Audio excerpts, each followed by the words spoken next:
नमस्कार दोस्तों, lifeline astro channel में आप सभी का बहुत बहुत स्वागत है। जैसा कि आप जानते हैं कि कुंडली के माध्यम से आपको हर विषय पे जानकारी दी जाती है। आज कुछ ऐसा ही एक विषय है जो समाज में बहुत ही इसको खराब रूप में देखा जाता है। व्यक्ति का विवाह होता है, सुखमय जीवन होता है, लेकिन उसमें कुछ ऐसी स्थितियां पैदा हो जाती हैं जिससे व्यक्ति का पति पत्नी में अलगाव हो जाता है, तो ये तलाक की स्थिति हो जाती है। ये स्थितियां क्यों पैदा होती हैं, इसके बारे में आज चर्चा करेंगे आपसे।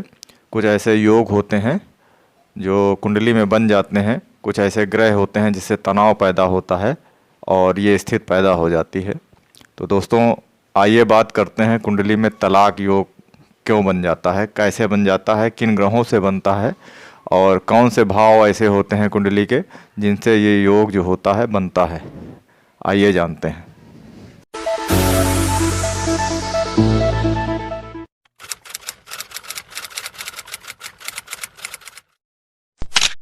जैसा कि आप जानते हैं कि तलाक शब्द जो होता है समाज के लिए एक अभिशाप के समान होता है। ये बहुत खराब शब्द इसलिए माना जाता है क्योंकि इससे दो व्यक्ति ही नहीं अलग होते हैं, समाज में एक दो फाड़ हो जाते हैं, दो परिवारों में आपस में संबंध खत्म हो जाते हैं। ये शब्द केवल एक जोड़े को ही नहीं अलग करता है, अपितु दो परिवारों को भी अलग कर देता है। हिंदू धर्म के लिए तलाक शब्द गृहस्थ और सांसारिक जीवन के लिए शाप के समान माना जाता है।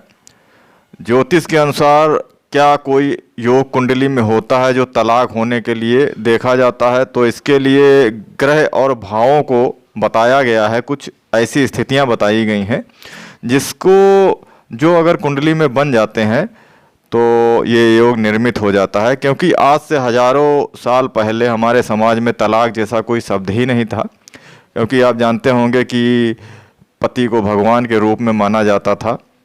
हालांकि ऐसा नहीं होता था कि ऐसी स्थितियां नहीं होती थी कि आपस में तनाव नहीं होता था, लेकिन हर हाल में पत्नियां जो हैं पति के साथ अपना जीवन व्यतीत करती थीं। और आप ये कह लीजिए, अगर आपस में उनकी ट्यूनिंग अच्छी नहीं है और उनका तनाव भी चलता है, तब भी वो अपने पति को झेलती रहती थीं और हर हाल में पति को स्वीकार करती थीं, फिर वो चाहे अच्छा हो या बुरा हो। अब अगर ये योग से तलाक होता है तो उस समय आम तौर पर ये नहीं होता था। अब मनमुटाव होना, आपस में बात ना होना, पूरे जीवन भी बात ना होना, ऐसा होता था पहले, लेकिन तलाक की स्थिति नहीं बनती थी क्योंकि उस समय तलाक का चलन ही नहीं था। पत्नी अपने पति के साथ उनको रहना पड़ता था और इसके अलावा भी बहुत अनेकों प्रकार के नियम कानून थे जो बहुत ही सख्त थे। धीरे धीरे स्थितियां बदलीं और आज तो ये है कि थोड़ा सा मनमुटाव या तनाव हो जाता है तो पत्नियां जो होती हैं तुरंत तलाक की स्थिति हो जाती है और तलाक हो भी जाती है। उसके बाद दोनों लोगों की अलग शादियां भी हो जाती हैं, विवाह हो जाता है। तो समाज बदल चुका है, इसलिए ये कौन से ग्रह ऐसे होते हैं इनके बारे में बात करेंगे। कौन से ऐसे ग्रह होते हैं जो बनने से तनाव पैदा होता है और ऐसी स्थिति पैदा हो जाती है कि आपस में पति पत्नी में तलाक हो जाता है। तो इसके लिए कुछ ग्रह होते हैं, कुछ भाव होते हैं। सबसे पहले आप जान लीजिए कि सप्तम स्थान जो होता है विवाह का स्थान होता है और लग्न का स्वामी भी बहुत मायने रखता है। लग्न का स्वामी और सप्तम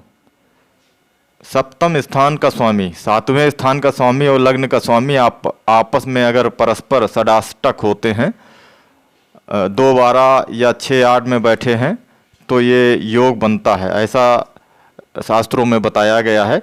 इसके अलावा किसी भी कुंडली में लग्नेश आप समझ रहे होंगे, लग्न का स्वामी जो होता है लग्नेश, सप्तम स्थान का स्वामी तथा चंद्रमा अगर विपरीत, चंद्रमा आप जानते होंगे मन का कारक होता है और मन के ऊपर बहुत कुछ डिपेंड करता है। क्योंकि मन से हम जो भी हम सोचते हैं, हमारा आगे का जो प्लान होता है, प्लानिंग करते हैं हम लोग, वो मन से करते हैं।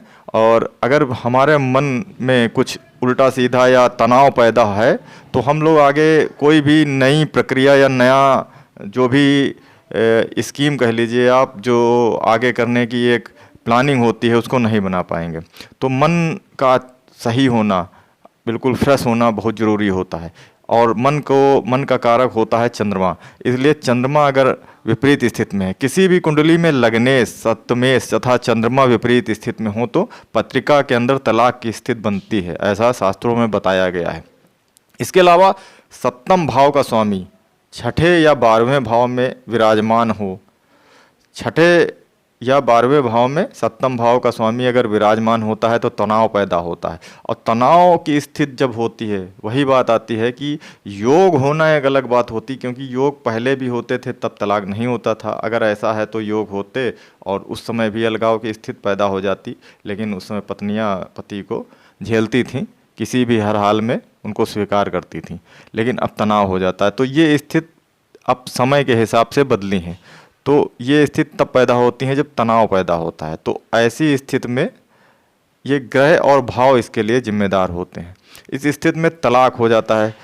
इसके अलावा सूर्य राहु और शनि सप्तम भाव में हों और इन पर शुक्र का प्रभाव पड़ रहा हो या शुक्र की दृष्टि 12वें भाव में पड़ रही हो तो तलाक की स्थिति बनती है, ऐसा भी शास्त्रों में बताया गया है। इसके अलावा सप्तम भाव और 12वें भाव के स्वामी आपस में राशि संबंध बनाते हैं तो कुंडली में ये योग जो होता है बनता है।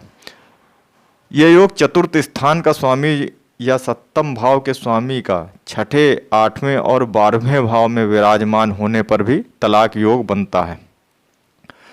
इसके अलावा व्यक्ति की कुंडली में शुक्र का छठे, 8वें और 12वें स्थान में पाप ग्रह के साथ विद्यमान होना ये योग भी बना देता है, ये संबंध तोड़ने वाला योग बनता है। ऐसा क्योंकि शुक्र, आप जानते होंगे, शुक्र जो होते हैं व्यक्ति के लिए विवाह के कारक माने गए हैं। विवाह के बाद आपको जो सुख प्राप्त होता है, सुख जो प्राप्त होता है विवाह के बाद, वो शुक्र से ही प्राप्त होता है। इसलिए शुक्र का नीच का होना और ये स्थितियां अगर पैदा होती हैं तो उसमें ऐसा माना गया है कि विवाह से संबंध को तोड़ने वाला योग बन जाता है। तो ये स्थितियां तनाव पैदा करती हैं जो बताई गई हैं। और ये भाव जो होते हैं इनके स्वामी को आप देखें।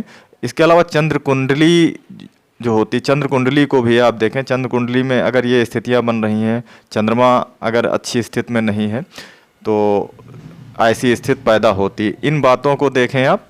इन बातों को देखने के बाद ही ये स्थितियां आप अगर देखें, ये स्थितियां बन रही हैं कुंडली में, तो आप ये समझ लें कि कहीं ना कहीं से तनाव की स्थिति पैदा होती है पति पत्नी में और तलाक भी हो जाता है। आजकल तो आम बात हो गई तलाक होना। तलाक तो 2 मिनट के अंदर आप देख रहे होंगे इस समय तलाक हो जाता है और पति पत्नी अलग हो जाते हैं। तो दोस्तों, ये योग अगर आपकी कुंडली में है तो थोड़ा सावधानी पूर्वक आप स्थिति को संभालें।